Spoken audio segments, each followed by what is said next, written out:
উপস্থিত হ'বলৈ বিনম্ৰ ৰেকৰ্ডিং খন্তেক সময়ৰ পাছতে আমাৰ আজিৰ দিনটোৰ অন্যতম আকৰ্ষণ বাৰেৰহণীয়া সাংস্কৃতিক শোভাযাত্ৰা অনুষ্ঠিত হ'ব। उहाँ जाउँ गोर्खा सम्मेलन।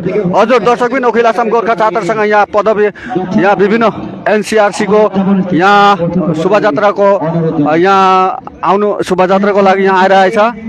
तपाईले देख्नु हुँदैछ। तिहार सम्मेलन 2024 को सांस्कृतिक हजुर यहाँ प्रारम्भ हुन गोर्खा सम्मेलन डिब्रुगढ जिल्ला समितिको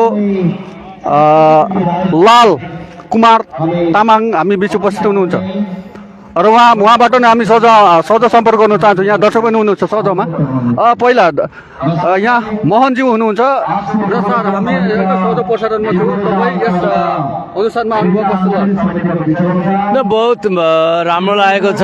विशेष गरी आज यो केन्द्रीय तिहार सम्मेलनको अन्तिम दिन हो।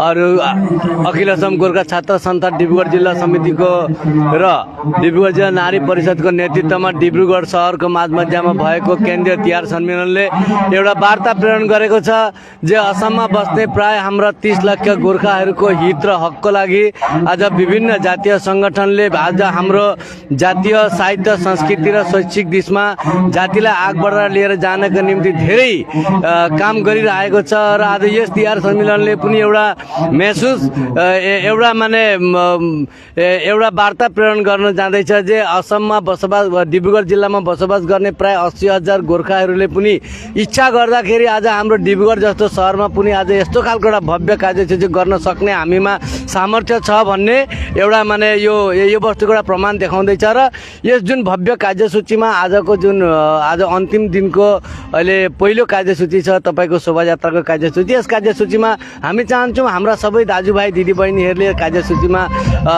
धेरैभन्दा धेरै मात्रामा योगदान गर्न यो कार्यसूचीलाई सफल गर्नुहोस् र आजको दिनजुरा कार्यसूची छ र प्राय 4 बजे 5 बजे पछिदेखि खुल्ला सभा पनि हुनेवाला छ। खुल्ला सभामा धेरै छात्र संस्थाका नेतृवृन्दको लगायत धेरै जातीय सङ्गठनका नेतृवृन्दहरू यहाँहरू उपस्थित हुने कुरो छ र आज उद्योक्ताहरूलाई पनि हामी असम गोर्खा सम्मेलन डिब्रुगढ जिल्ला तर्फबाट हामी हार्दिक अभिनन्दन कृतज्ञता ज्ञापन गर्दछौँ।